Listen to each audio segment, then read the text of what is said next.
굉장히 기뻤습니다. 제가 서울 살 때는 뭐 그렇게 큰 감동이 없었는데 시골로 갔을 때 우리가 사는 동네는 교회가 없었어요. 그리고 교회를 다니는 분은 우리 가족밖에 없었어요. 그래서 한 10리 정도 이렇게 가야 되는데 처음에는 우리 식구만 갔습니다. 그런데 시간이 지나면서 제가 친구 한 사람 같이 가자고 그래서 전도하고, 저희 형제가 6남매인데 6남매가 한 명씩 이렇게 하니까 그 숫자가 자꾸 늘어나는데 얼마나 기뻤는지. 또 갔다가 이제 올라올 때는 뭐 개울에서 고기도 잡고 뭐 그냥 뭐 겨울에는 썰매도 타고 막 그러면서 올라왔던, 그리고 새벽송 돌 때 그 흰 눈이 흠뻑 내린 그런 동네를 돌면서 그렇게 다녔던 거 지금 생각하면 너무너무 기뻐요.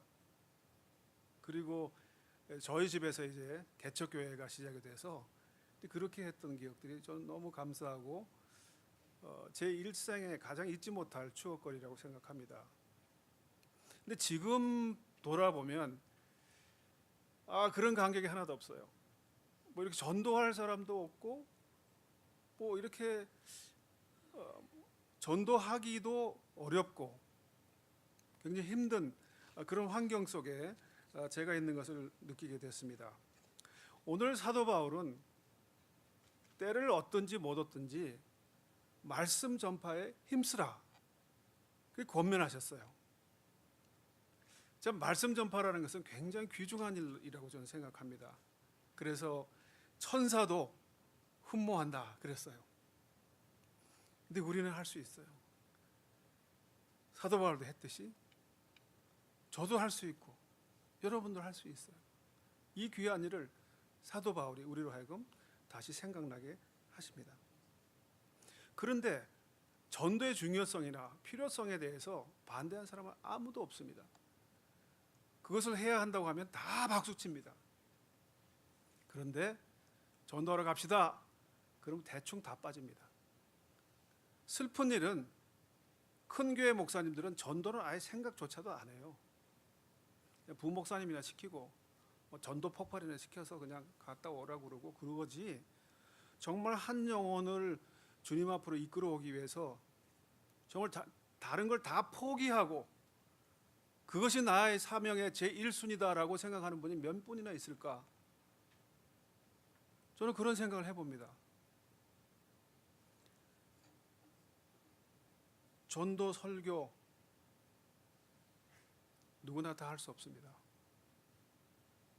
힘듭니다. 그렇지만 특권입니다. 사도 바울은 이 귀한 것을 우리에게 힘써 전하라고 도전하셨습니다. 그렇습니다. 이 일은 귀한 일임에도 불구하고 굉장히 어렵습니다. 장기전입니다. 그냥 뭐 한번 기분 따서 한번 하고 말고 그런 것이 아닙니다. 굉장히 어려운 사역이기 때문에 좋은 것도 알고 귀한 것도 알지만 그것을 친히 할 사람은 많지 않습니다. 그런데 여기서 고난을 따른다는 말씀을 하시면서 우리에게 도전을 주시는데, 여기서 말하는 고난은 무슨 순교를 당하든지 무슨 뭐 엄청난 핍박을 당하든지 그런 것이 아니라 목회하는 데 있어서 가장 우선순위를 두라, 그렇게 우리는 해석할 수가 있겠습니다. 그런데 왜 말씀 전파하는 일에 힘쓰라라고 우리에게 권면하십니까? 여러분, 오늘 교회를 한번 돌아보세요. 이 세상에는요, 지금 이단 사설이 너무나 횡행하기 때문에 바른 교훈을 받을 사람들이 없어요. 특별히 여러분들이 아프리카나 중국이나 이런 동남아시아에 가시면 우리 선교사님들보다 더 열심히 전파하는 사람들이 이단들이에요. 그리고 오늘날 미국도 비슷하다고 생각합니다. 그래서 정말 귀한 하나님의 말씀으로 들을 수 있는 기회가 자꾸 줄어들고 그런 사람들이 줄어드니까 더욱 기회가 없습니다. 교회는 어떻습니까? 목사님들 맨날 욕먹어요. 교인들 맨날 욕먹어요. 그러니까 믿음이 없는 사람, 믿음이 약한 사람들은 교회 가기를 꺼려해요. 그리고 안 가도 그 정당성을 인정받는 거예요. 뭐 저렇게 사는 사람들 같이 될 바에는 차라리 안 가는 게 낫지. 그런 생각 때문에 교회의 마음을 갖지 않고 교회를 등지게 됩니다. 그렇기 때문에 더더욱 말씀을 전할 기회가 없어지고 마는 것입니다. 여러분, 근데 우리가 그런 기회만 주어진다면 다 할 수 있다고 생각할 것 같아요. 그렇죠? 전도도 적당한 때, 말씀 전파도 적절한 때 그렇게 하는 것이 좋습니다. 성경에도 그렇게 말했어요. 잠언 25장 11절에 경우에 합당한 말은 아로 새긴 은쟁반의 금사관이라. 그죠? 정말 전도하기 좋은 그런 찬스, 정말 적절한 그 타이밍, 그것이 나에 주어졌을 때 우리는 하기 쉽습니다. 세상 사람들은 그렇게 하라고 권면합니다. 그런데 그렇게 하면요, 말씀 전할 기회가 없어져요. 어떡하죠? 세상 사람들은 하나님의 말씀에 대한 관심이 없습니다. 이것이 우리의 딜레마입니다. 그런데 세상 사람들은요, 새로운 무엇인가를 듣기를 원해요. 오늘 본문에 귀가 가렵다 그랬습니다. 이분들은 듣기를 원해요. 무언가 새로운 지식을 알기를 원해요. 그래서 귀를 기울이고 관심을 갖습니다. 그런데 그분들의 특징은 자기들이 듣기 좋은 말만 듣고 자기들이 듣기에 달콤한 말만 듣기를 원해요. 그런데 하나님의 말씀을 우리가 전해야 되는데 하나님의 말씀이라는 게 도대체 어떤 말씀들입니까? 디모데후서 3장 16절에 모든 성경은 하나님의 감동으로 된 것으로 교훈과 책망과 바르게 함과 의로 교육하기에 유익하니. 여러분, 성경 말씀을 가르친다는 것은요, 죄악 속에서 마음대로 살던 사람들을 바른 길로 가게 이끌어내는 거예요. 그래서 어떤 때는 야단도 쳐야 되고, 어떤 때는 결단도 해야 되고, 어떤 때는 강제로 끌어오기도 해야 되고, 그런 것이 말씀이에요. 그렇기 때문에 사람들은 더더욱 싫어하는 거죠. 우리 기독교 정신이 도대체 세상 사람들하고는 안 맞아요. 여러분, 전도하러 가서요, 여러분, 우리는 다 죄인이기 때문에 예수 그리스도를 통해서 죄 용서함을 받아야 됩니다. 그러면요, 내가 왜 죄인이래요? 그리고 교회 다니는 사람보다 나는 덜 죄인이라고? 왜 나보고 죄인이라고 하냐고 반론을 제기합니다. 하나님에 대해서 하나님의 창조주시오 섭리자로서 이 세상을 창조하시고 오늘도 우리의 모든 일상생활에 간섭하시고 우리 지켜보시고 우리 선한 길로 인도하시고 이런 거 싫어합니다. 하나님은 가만히 계시다가 우리가 필요할 때, 우리가 뭐 원할 때 그냥 그거 들어주시고 다른 때는 우리 놔두시고, 이런 하나님을 세상 사람들은 좋아합니다. 예수 그리스도를 믿어야 구원을 받습니다라고 말하면요, 아무거나 믿어서 열심히 믿으면 되지 왜 꼭 예수님을 믿어야 되냐고 그렇게 반론을 제기합니다. 천국 별로 관심 없습니다. 그래서 이 세상 사람들은 이 땅을 천국으로 만들어야 된다라고 열심히 노력합니다. 그래서 하나님의 말씀에 대해서 관심들이 없습니다. 듣고 싶은 말만 듣고 달콤한 말만 듣습니다. 여러분, 이 세상 오늘날 모든 문화계를 보세요. TV를 보세요. K-팝 뭐 이러면 난리가 납니다. 찬양 집회 사람이 자꾸 줄어들어요. 시류를 논하는 프로그램, 뭐 쩐의 전쟁, 뭐 이런 것들은 막 귀를 기울이고 하는데 성경 공부에는 관심 없어요. 윤리라고는 찾아볼 수도 없는 그런 드라마에는 매료돼서 언제 다시 하나 기다립니다. 그렇지만 하나님의 말씀에는 관심이 적습니다. 이런 것이 오늘날 이 세상입니다. 결국 이 세상은 허탄한 신화를 쫓아서 생명을 보증할 수 없는 그러한 허망한 세상에 방황하다가 결국은 영원한 멸망의 구렁텅이로 빠질 수밖에 없는 그 길로 가고 있는 사람들을 우리는 보고 있습니다. 세상 사람들은 말씀에 관심이 없습니다. 그래서 때를 얻기가 너무나 힘든 세상에 우리가 살고 있습니다. 그런데 사도 바울은 이제 자기가 관제와 같이 부음을 이미 받았고 하나님 나라의 갈 날이 가까웠는데, 그런데 왜 우리에게 때를 얻든지 못 얻든지 말씀 전파하기를 힘쓰라고 도전해 주십니까?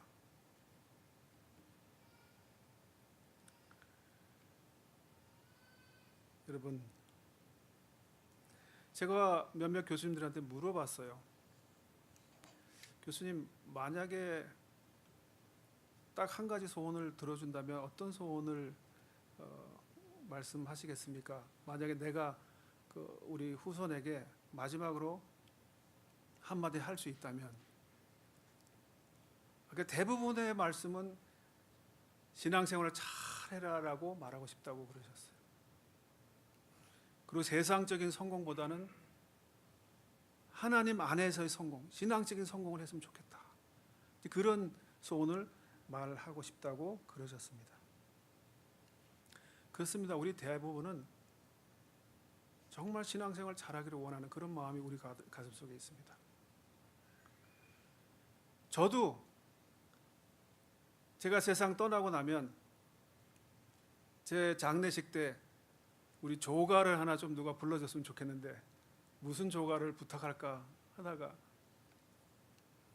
내 인생 여정 끝내어 강 건너 언덕 이를 때 하늘문 향해 말하리 예수 인도하셨네.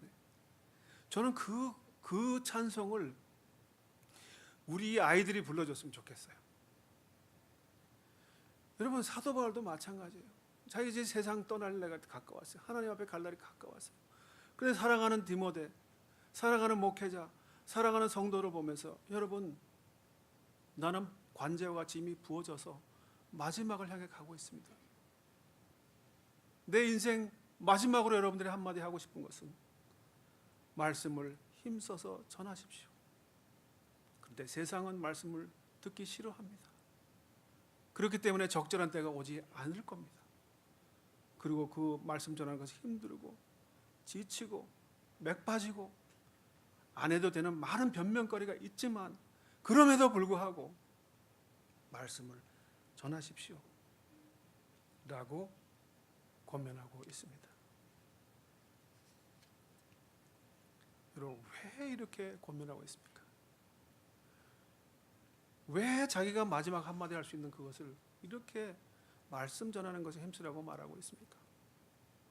그것은 의의 면류관이 그를 위해서 준비되어 있기 때문에, 그리고 사도 바울과 같이 사는 사람 모두에게 그 면류관이 준비되어 있기 때문에 그것을 하라고 권면하셨습니다.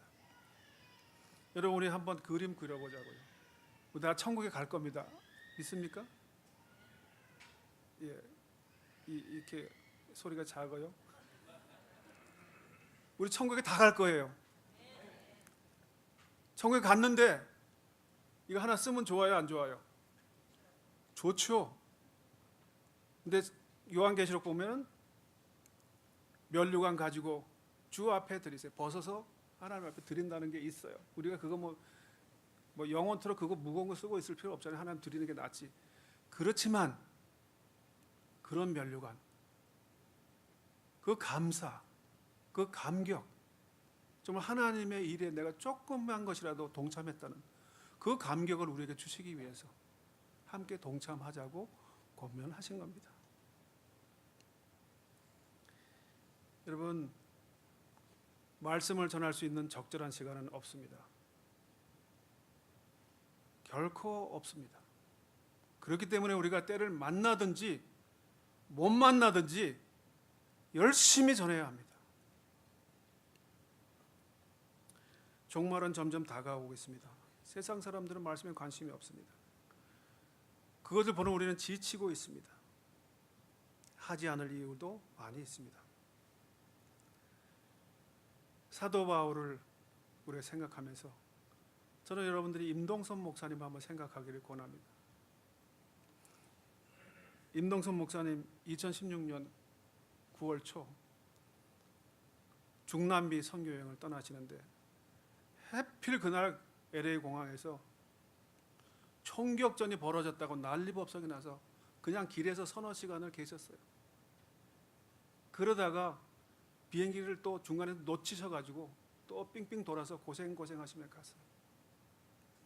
얼마나 힘들게 가셨는지 몰라요.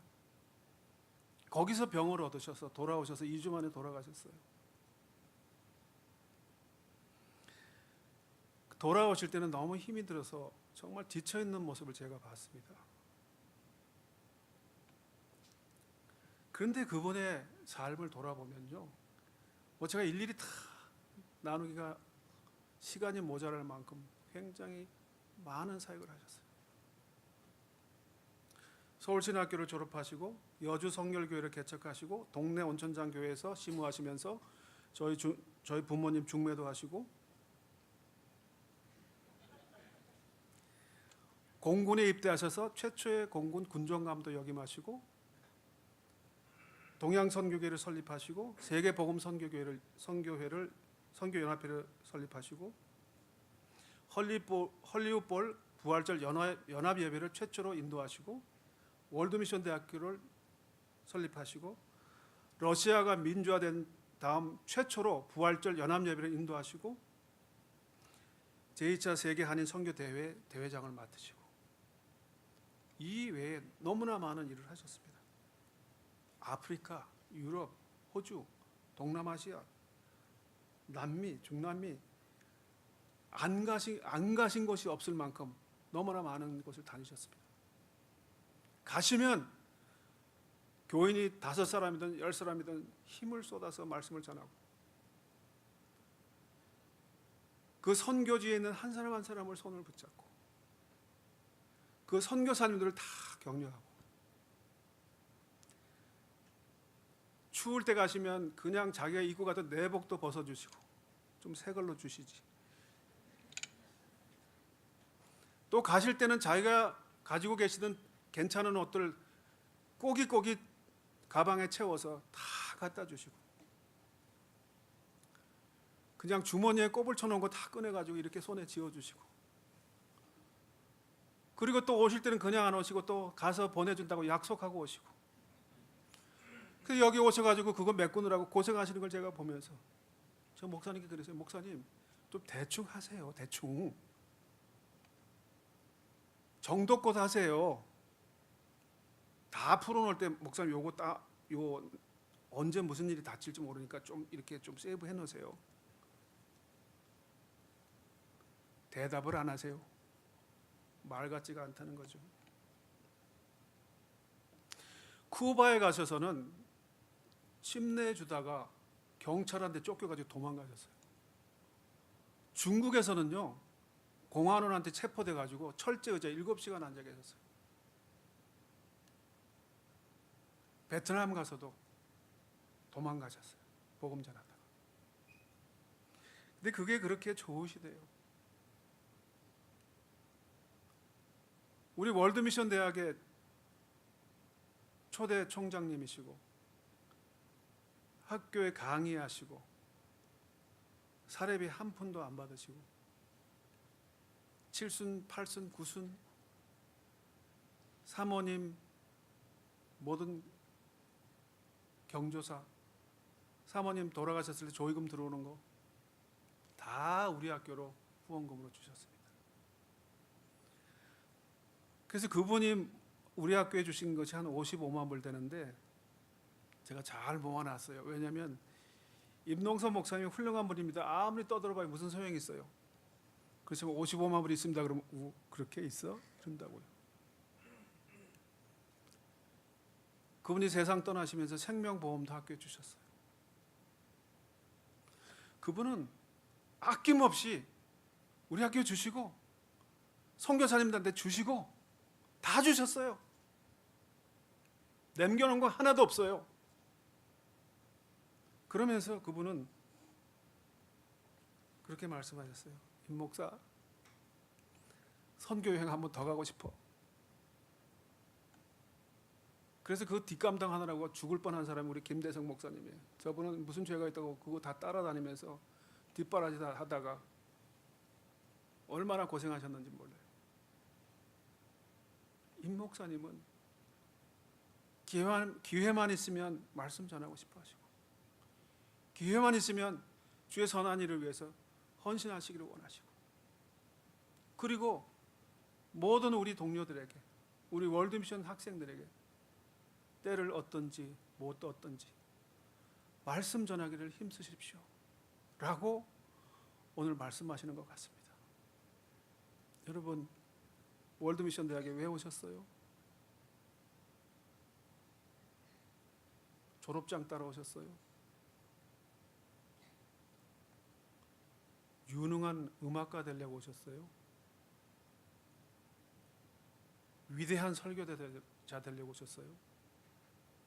다 필요합니다. 그렇지만 말씀 전하기를 힘쓰는 여러분들이 되시기를 주님의 이름으로 축원합니다.